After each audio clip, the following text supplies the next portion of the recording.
Hey everybody, it's Durger time. You know what that means. It's time for another episode of AEW New Era. We are just coming off of the episode of Full Gear. You guys have probably seen both it and the real Full Gear. Obviously, in the real world, we have a new AEW champion, and we don't have that here yet, but we got to build to it. So, the next show for us, I believe, is Winter is Coming, which is dormant right now. But we can fix that. 2-hour show on a Wednesday, first week of December.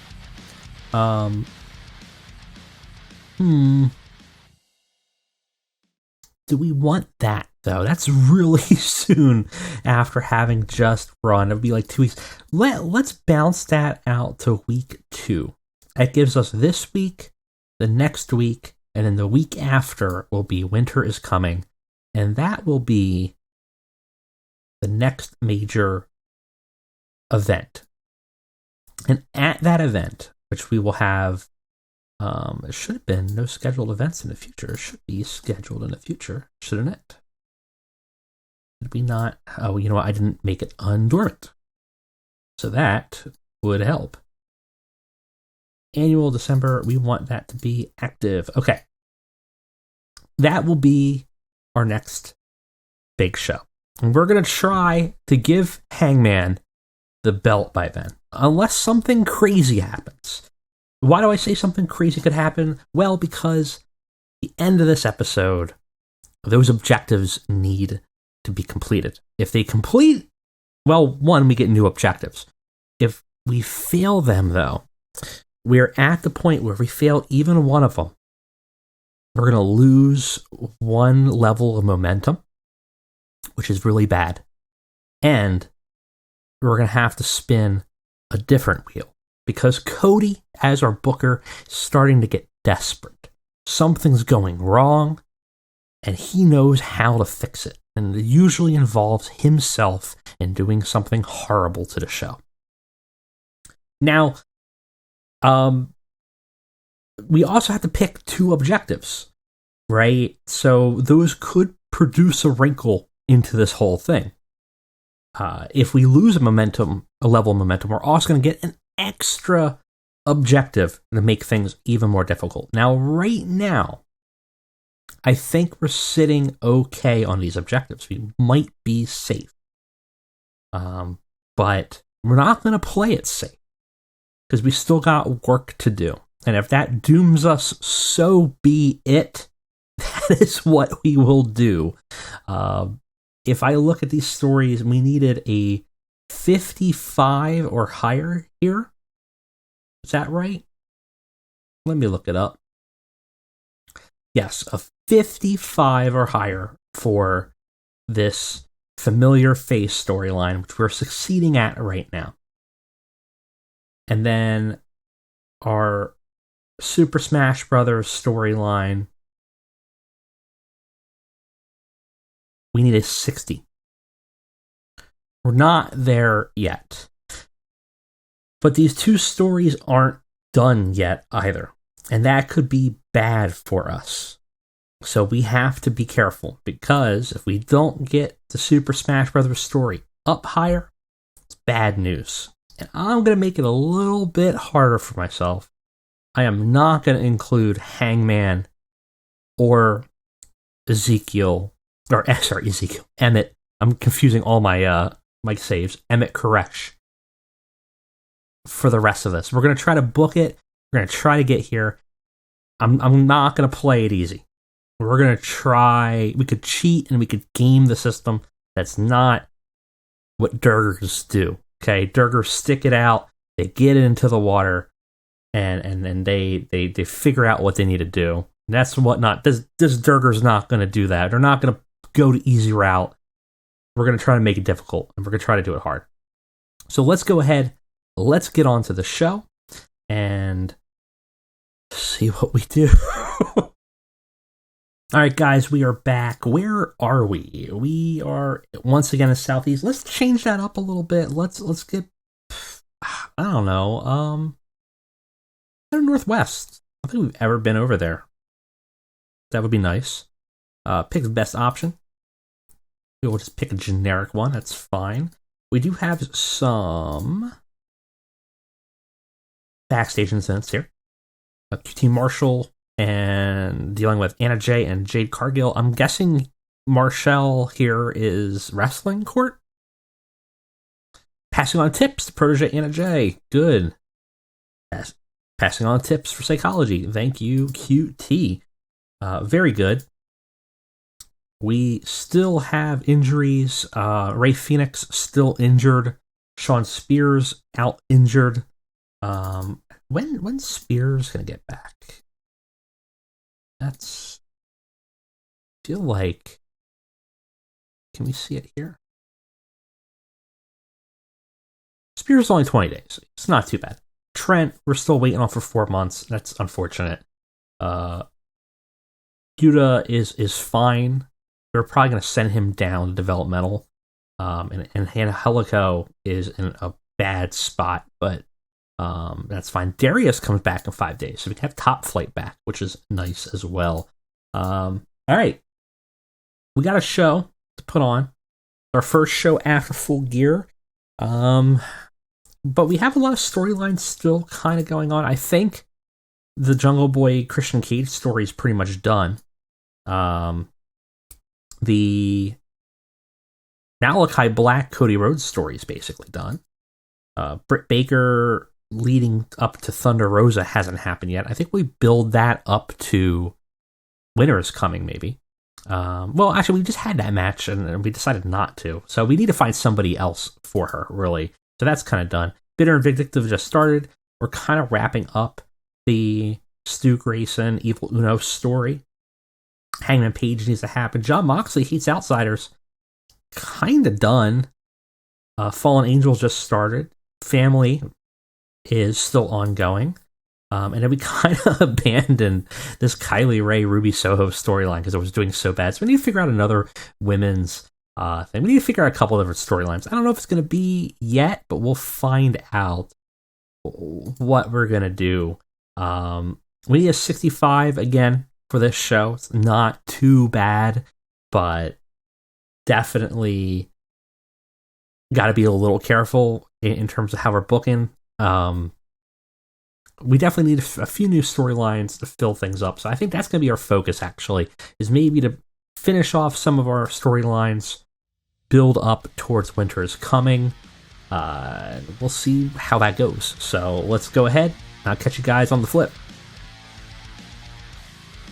Alright, guys, we are back with a weird show. I don't know what I was thinking looking at this, but let's go for it. I don't know. I'm feeling risky. We gotta get a 65. Can we do it with this show? I don't know, but I wanted to try some stuff out. You guys know I don't like to just game the system and just, there's a way to play this game and I could be doing much higher scores, and I know that. I see the comments sometimes, people are like, man, you're really not doing things that you could be doing. Like, I know, but it's the spirit of the game. I'd rather tell a story and use this as a playground, and if that means we get 20 points less than what I could, so be it. There's going to be another time and place one day to really maximize that, but I think it's more interesting to challenge yourself and get a little risky and get a little creative and don't be so fearful. We'll see if that mentality is punished as we get into the show, but we set up some new storylines. So I'm pretty happy with some of the interesting stories that we're going to start to build up. Let's go ahead and start to see that built for Winter is Coming.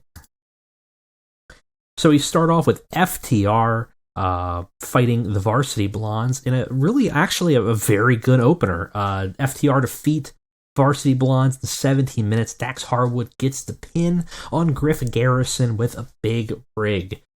Overall, pretty good match. A lot of chemistry for, I think, both teams. No, Varsity Blondes don't have any chemistry bonuses. FTR definitely carried this match, but I think it's a good opportunity for Pillman and Garrison, and it didn't hurt anything. FTR gets a win, gets a big push in the tag team scene. We start a storyline, which is AEW is for real tag teams. And we continue that off with, a little bit of an underwhelming promo. Dax cuts a promo after his match, and, they've been kind of absent in our saves, so we kind of bring them out a little bit more. And he says, this locker room has become too complacent. They've forgotten that we are the best tag team in the world. Hands down. I don't know what those other Pinnacle boys are doing, but I know we haven't gone anywhere. And we're out here busting our asses and grinding out victories on Dynamite, on Dark, on Elevation. All that for no reward. People don't cheer our names anymore. They don't talk about FTR. Well, they will soon, because no longer will we have no reward. We're grinding for this. And all those fresh, doe-eyed, new tag teams that are in the locker room, all these new shiny toys, all these new fresh faces, all those big, grizzled, tough guys in the back oiling themselves up, all you flippers and floppers and suicide droppers, make it known that we're coming back for our belts. And once we get them, you're never getting a shot at them again until you pry them from our petrified digits. Top guys out. We lose heat for this segment. Apparently Dax, not great on the mic. I disagree, but whatever. We got the crowd hotter, though, which is important because the next match, I think, is a little bit riskier as we try to develop a new feud for Britt Baker. So we try to find another challenger for Winter is Coming. We still have to find a long-term person to take the belt from her if it's not going to be Thunder, and I don't think it's going to. So for now, we're kind of building a short-term feud for somebody else, and we'll see. Maybe it plays out differently and it goes in an interesting direction. But we haven't tested the waters yet, so we'll see. We do Serena Deeb versus Kylie Ray. Kylie's kind of the weak link here with a 38, but Serena Deeb is not a strong enough performer here to make up for it. Only gets a 46. Considered a poor match. Serena Deeb defeats Kylie Ray in 15 minutes with a submission. Serena Deeb, amazing form, though, but ultimately not that great of a match. Afterwards, she puts her opponent into a post-match beatdown, another submission move, and she does the lockjaw, which is obviously Britt's move, grinning at the camera the way Britt Baker does, kind of obviously giving a shout, a little shot across the bow there at Britt Baker, who has no familiarity really with Kylie Ray, but she's just kind of giving her a bit of an insult of like an I see you. And we'll see how that escalates as we go forward, not in this show, but in general. But we're going to start to build up maybe a Serena Deeb feud with Britt Baker. A little heel versus heel action, which should be kind of fun. Ultimately, though, this segment doesn't do great, even though Serena Deeb did enjoy the freedom to kind of perform off script. What does do great is this 4-way promo sequence. Adam Cole, Hangman Page, CM Punk, Kenny and Omega all involved. In the middle of the ring, Kenny Omega is invited to talk to Tony Schiavone about his future. Before he can, he's interrupted by Punk, who comes out wanting to contest his loss at Full Gear. A few words are exchanged till Hangman Page comes out. Hangman says Punk had his chance and choked. And the audience here really wants to know what's going to happen if Omega and Hangman meet once again. The crowd cheers and really infuriates Punk. Before Punk can rip into him, Adam Cole comes out, he confronts Hangman, Kenny, and Punk, says that Omega is his responsibility, that they have unfinished business, and that even his old friend saw what a coward Omega has become, and that he should be the one to face him. Page and Cole square off, and then it's kind of announced that to determine, who to face each other in the rankings, because they're all, I guess, evenly matched. I don't really know if they are. I mean, we're not really booking it that way, but we'll say they are. We'll say that they had the dark matches. Adam Cole versus Hangman Page. We'll have a match tonight to kind of determine ranking position. But Punk is kind of the third man here and is just looking annoyed at all this. We're kind of building up this long-term feud with Punk and Hangman. And overall, this advances the... I forgot to take him out of... Oh, no, okay, I did take him out. I was like, there's no way... But that was the Dark Order Civil War story. But the Elite Civil War with Adam Cole kind of taking control away from Kenny Omega. Building a little bit up that, get some heat there. And then Kenny and Hangman building up some heat as well. Got the crowd hotter. Afterwards, we have backstage segment. Fish taking the mic. It's the best we got right now. We got to have a third man. There's some great suggestions in the comments, and I think I'm going to take up a couple of them. I like the idea of having a stable of like 4 or 5 guys. I think them being kind of like the Undisputed Era or something of AEW could be kind of fun. So there's some interesting names out there that people have thought about. I have to see what their status is. We'll do that in the next episode, but I think there's some potential. And what we're really looking for is not a leader, because this is like a team, a group effort. So we're not looking for someone to lead them, but we definitely need somebody that could really be a good mic worker. And I don't necessarily want just a manager, right? We could find a manager, but I'm really looking for somebody more that's like a worker that can also talk. And there's some really good suggestions out there. I heard EC3, which I think would fit nicely. Even though he's not really a guy I would consider a worker, I could see him being considered as very underappreciated. Matt Cardona obviously would work. It's kind of fitting with his gimmick right now as a sort of hardcore legend gimmick in GCW. I could see that working as well in an interesting way. Anyways, backstage, Fish starts talking about how they ended Sting and that they're willing to do it for good. And they wanted to prove that those indie darling fans don't know what they're talking about. They don't know real talent. Darby's just some skinny little twig. And before we can really go through his diatribe, Darby attacks him from behind and kind of gets the better of the two of them with a surprise attack, continuing this sort of storyline, this build here. Bobby Fish struggled because other people weren't following a script, which is unfortunate. So we probably should have set that up. Again, the pre-scripting has been a problem for me. I really wish the game defaulted to just script all segments, because it's annoying to forget about one person and then you get a penalty for it. We advanced the storyline for this. Darby Allin looked very good. Darby Allin improvised well throughout the segment, apparently, of involving him.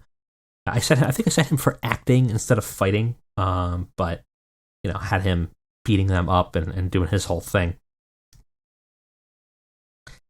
We have a sad moment as we retire the Dark Order for now. Dark Order hug and break up, saying the usual, it's not goodbye, it's to see you later.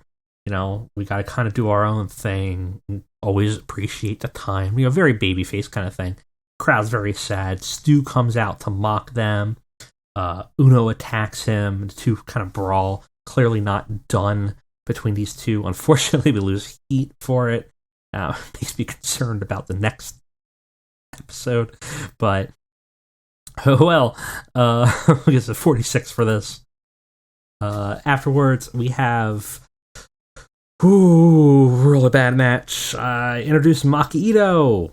Had not much heat and terrible wrestling. Anna Jay sucked. Maki Itoh wasn't much better. Crowd doesn't really care about either of them. Maki Itoh defeats Anna Jay in 12 minutes by submission. Gets an Itoh Deluxe. She does have a groundswell of support, though. Afterwards, not much better segment. Oh boy. Maki Itoh does a song and dance number, stops and starts attacking Anna Jay, leading for Tay Conti to come out, and the two stare down. Maki Itoh kind of does a little slink away, smiling at her before giving her middle finger. So we're building up Maki Itoh as a big old heel against them, and kind of building up a brief thing against Anna Jay and Tay Conti. There is supposed to be a storyline, but I must not set one of them as supporting, so that was my fault. We are not going to get that there. but we are building up a storyline involving Maki Itoh. I'm trying to have an extra women's storyline because we've only been booking like one at a time. I think we could use two, and maybe have one on Rampage, one on Dynamite, that kind of thing. So we'll kind of build that up for a little bit of extra interest and diversity, just having some more interesting things going on. Segment, though, is not an interesting thing. It does pretty badly. Another match does pretty badly. Both of these guys seem really off their game. Fuego defeats Joey Janela in 11 minutes by pinfall. We probably shouldn't have set this to what this was, but I wanted to give Joey Janela a real shit show match to kind of fit his life. And yeah, it doesn't do great. It's a 32. Wasn't going to get much better, though. We have a 36 for Fuego, 34 for Joey. Ugh. Yeah. MJF kind of saves it a little bit. After Fuego's win, MJF comes out.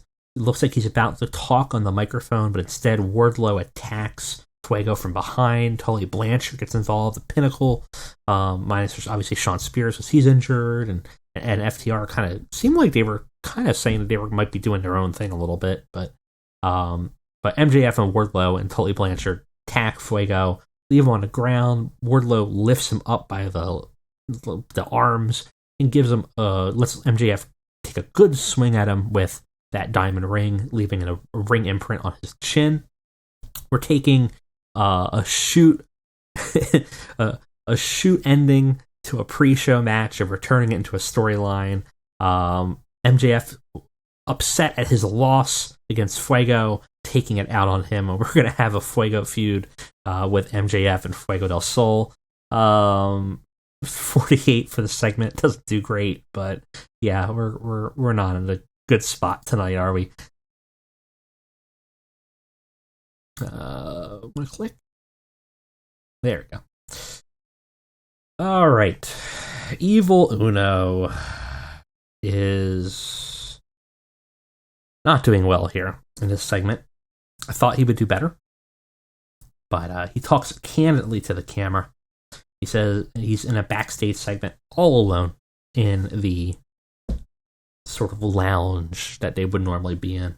He says, I sit here alone, very, very alone. Our leader is dead. Our brotherhood, fallen. And our brotherhood, Stu, destroyed by you. Why? I never really got an answer. I asked and asked. Instead, you just let this snake oil salesman talk for you. Well, I want answers, and I know the only way I can even think of getting them is to beat them out of you now. We grew up together. We were brothers. We said we would work in this industry together as partners forever. We said we would do retirement shows at fire halls together when we were 70. Well, that's clearly not the case anymore. I'm not even sure I want to be here, to be honest. So this Rampage, you and I, one last time, no interference, no Dark Order, no Fallen Order. We fight. If I win, I one stipulation. Just want to know why. Talk to me. If I don't, you don't have to say a damn thing. And I'll head back to the north and I'll leave your life forever.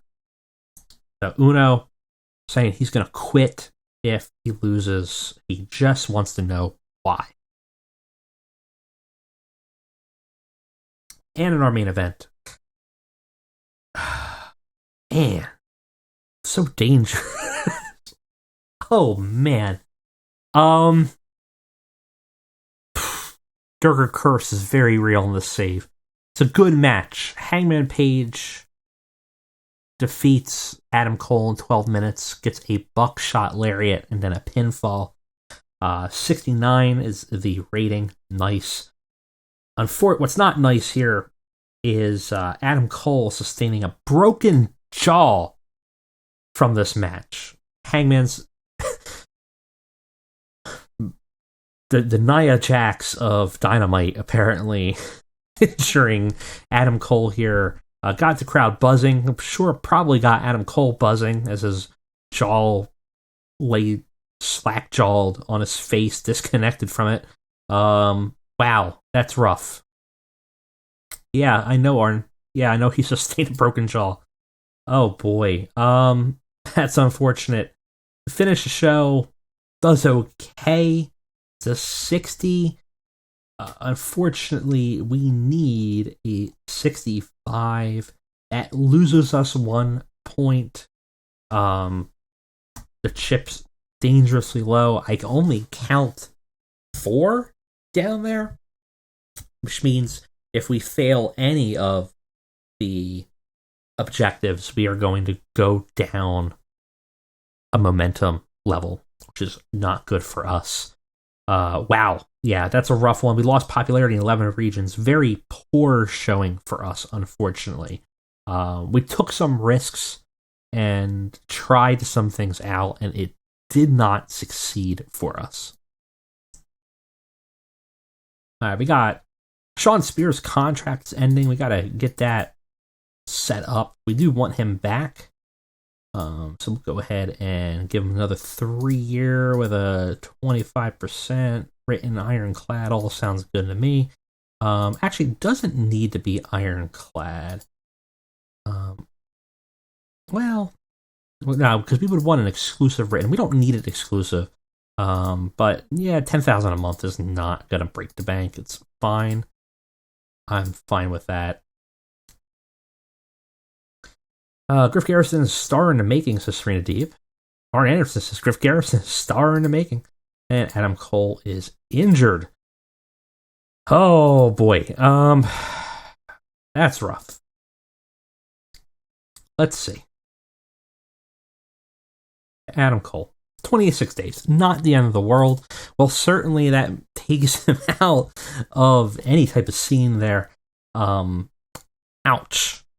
Ouch, ouch, ouch. That is rough. But you know, it's a dangerous thing being part of a Durger time save, because you know those injuries are abound.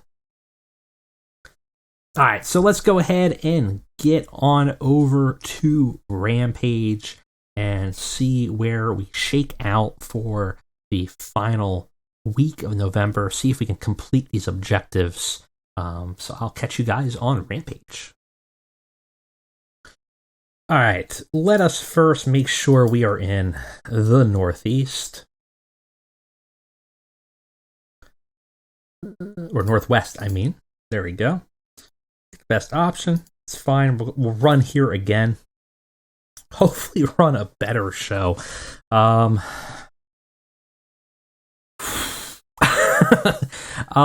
So we know we got to do the Stu Grayson story.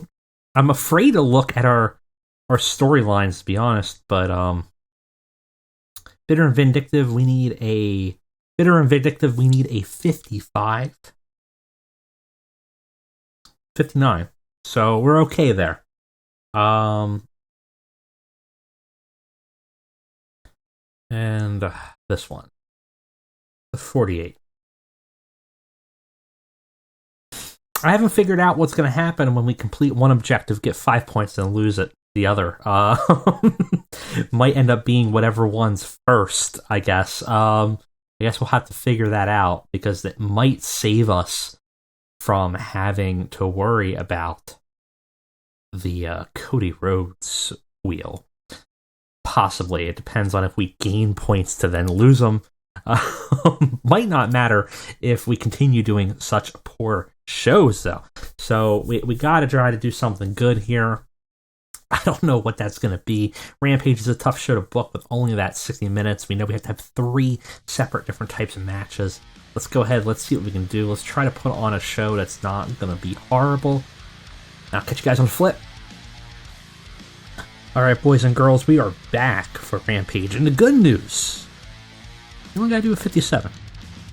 Bad news is, well, we've seen how I've been booking tonight, so I don't know if that's going to happen. But we are going to give it a shot. Hopefully, we we can do it. We do have a penalty, and I could change it last minute, but we're not. We're gonna go with it. I'm been looking for a way to fix it. We got one of the 3-match penalty, and it just doesn't work any other way. We're gonna take a penalty either on doing it this way or the other way. So hopefully this penalty doesn't hurt us too much. But it's very difficult to book like this for 1 hour because you basically can only have 3 matches, and they have to be different. And they can't be worked crowd, and they can't be storyline. But Wild Brawls don't... there's a lot of problems. You can work a crowd without a match, but it's much more difficult. We'll see here. We'll watch that entire thing fall apart. But oh well, we'll see. Let's go ahead and check out Rampage.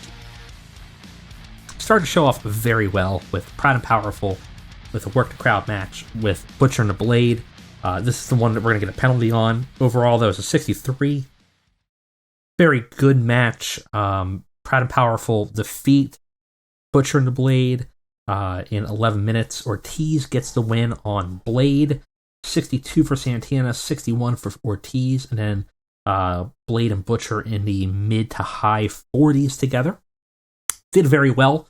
Advanced the storyline for the real tag team story with FTR as we kind of build up some of these other competitors, including FTR, to challenge for the title once Pentagon and Rey Fenix come back.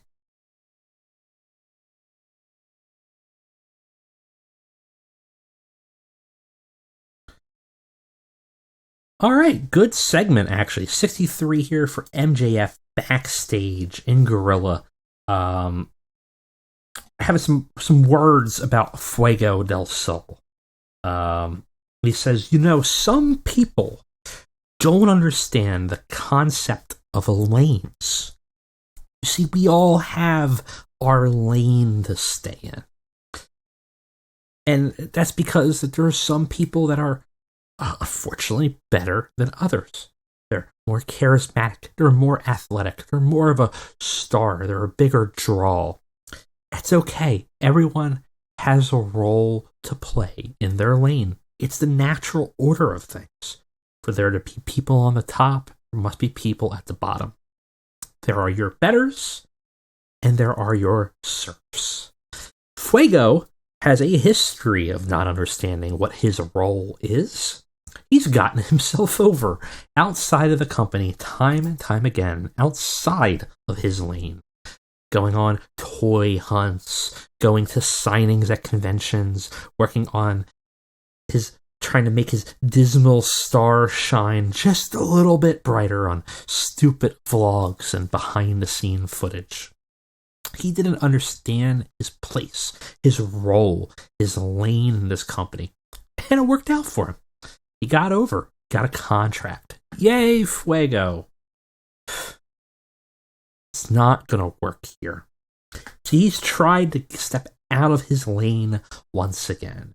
Pull one over on me. A pull of the tights. Caught me off guard, I'll admit it. Yeah, that pre-show match was unfortunate. Well, what is going to be unfortunate is for Fuego, because I'm going to show him what happens to the peasants when they disobey their king. We gain heat for the Fuego is not better than you storyline. Gets us a 63. We benefit from everything about MJF. It does it very well. We also have a great promo segment with Darby Allin.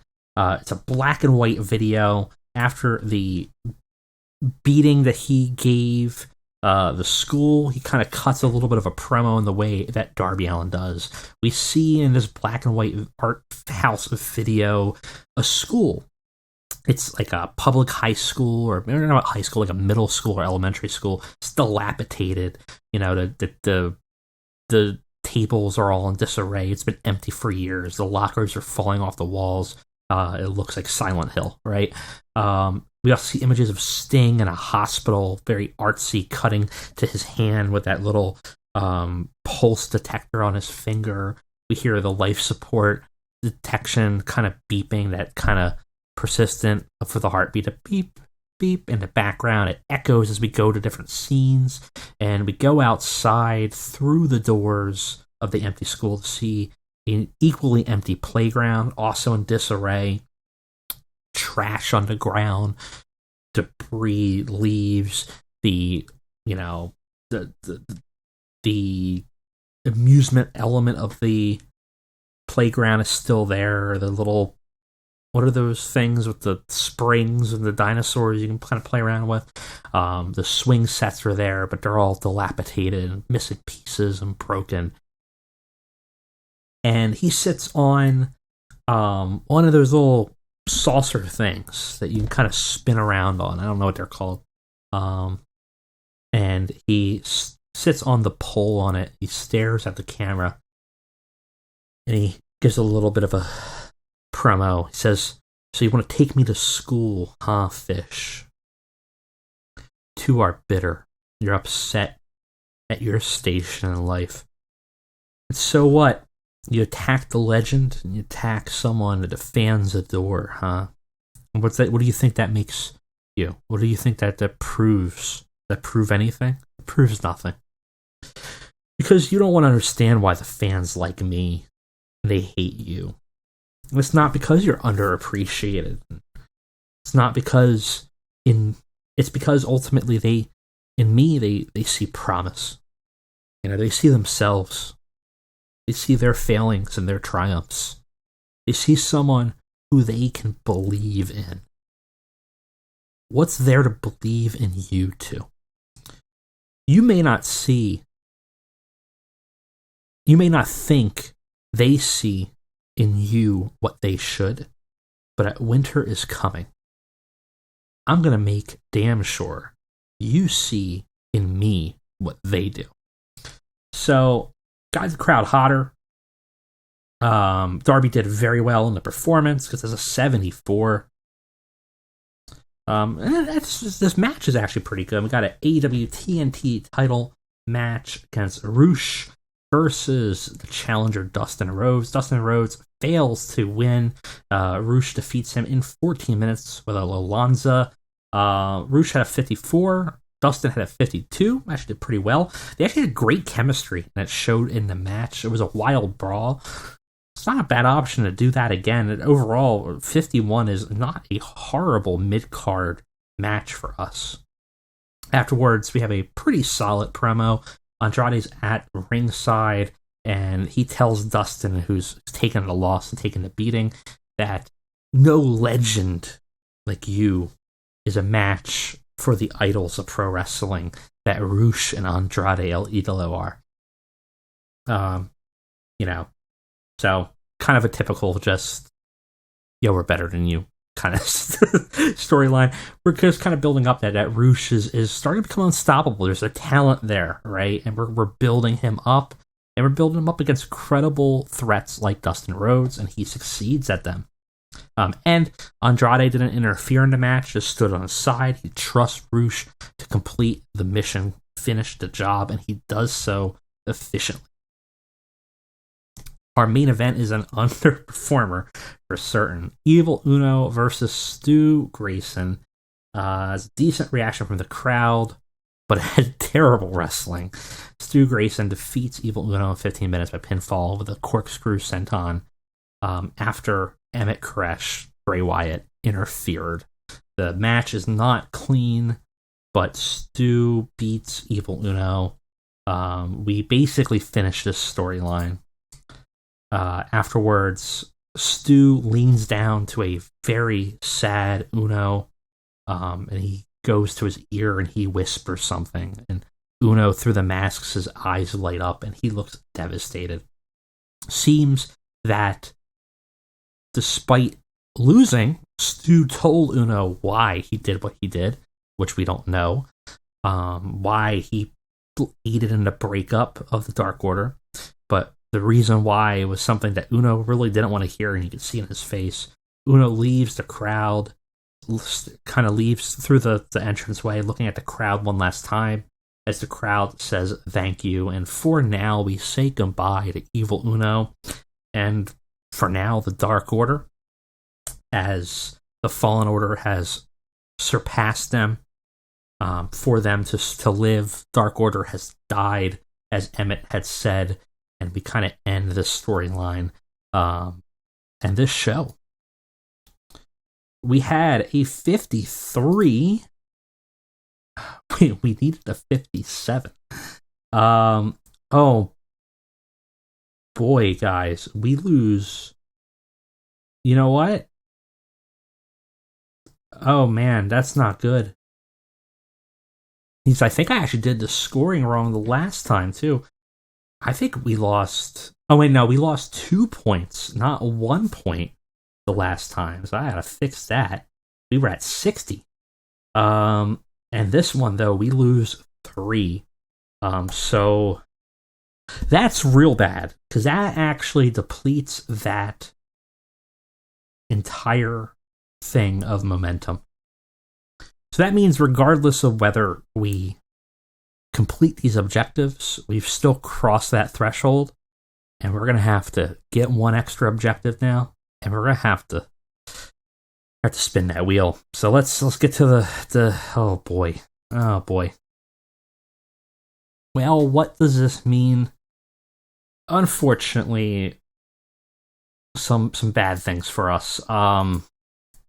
What this means is that regardless of what happens here, we did cross the threshold. See down at the bottom there, no more chips in that area. And that means we get 1 more objective. We do finish these objectives out. We have no more shows in November, so we've reached our threshold. Let's take a look at if we accomplished 1 or both of them. For Bitter and Vindictive, we needed a 60. We have a 62. And we need a 55 for Super Smash Bros. Brawl. We have 51. So we do complete 1. But we are already down a level. So we're not going to be able to go back up. Right? It's sort of like you can never get back to the high point. We're only downhill from here.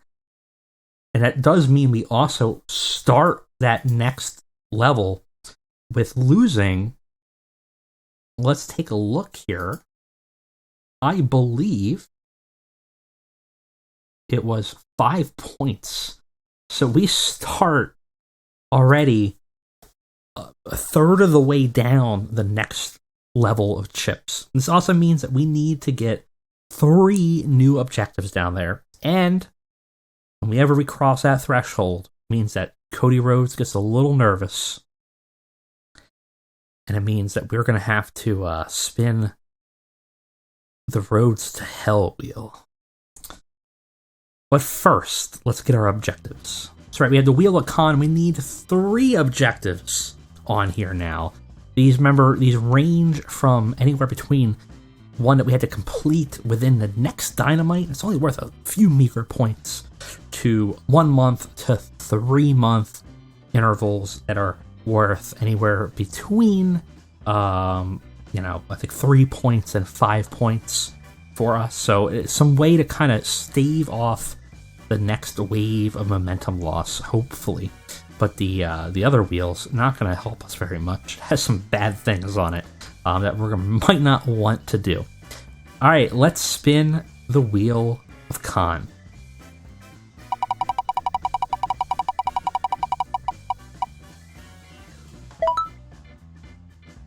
But where is Cody? Asks the Wheel of Khan. Our first objective is, we haven't seen Cody in a while. It's only been like a week. Get yourself in another feud this month with at least 60 heat. So we gotta put Cody in a feud. We have 1 month to complete it. Basically, we have till January to get him in a feud with 60 heat. We'll have to figure out next episode who that will be with. He doesn't have to win it, right? It's not that's gonna come into the Cody wheel. But it's fortuitous that a Cody quest has come from the Wheel of Khan. What's our next one?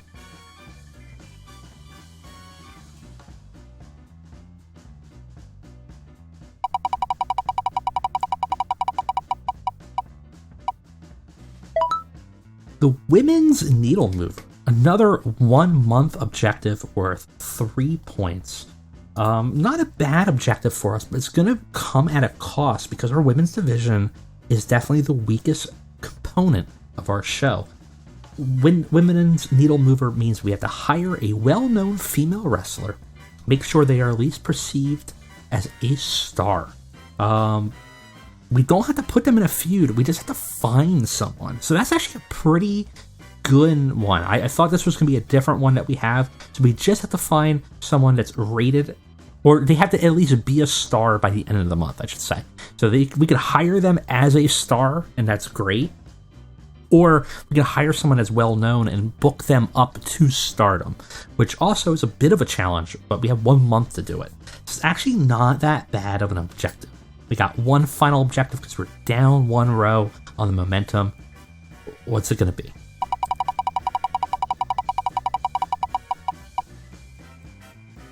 Fuego. Ironic, because I think we're doing this right now. Fuego. Fuego needs a win. Have him go over a well-known wrestler in a short feud with at least 55 heat. Well, that bodes poorly for MJF, because we are in a feud with him right now. It was going to lead to MJF springboarding into a Sammy Guevara match, but maybe it sounds like Fuego is going to go over MJF in this feud. I don't know. That's a weird one. So those are our 3, but we also have to, unfortunately, go to our roads to hell.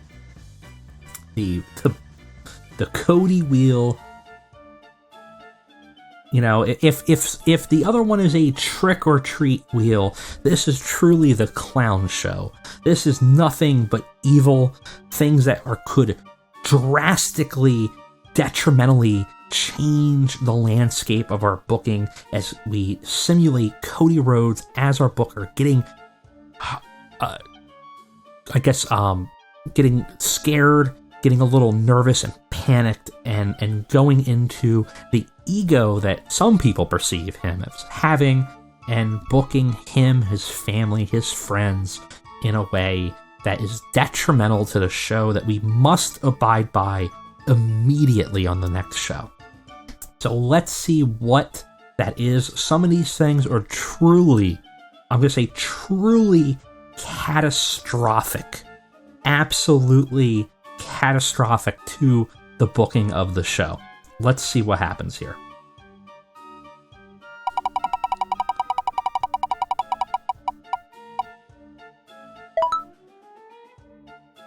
Oh, wow. I gotta swerve them. Immediately, the next Dynamite, book a world title change. That could be a women's world title change. That could be the AEW world titles change. Now, that could work great if we want to make it Hangman.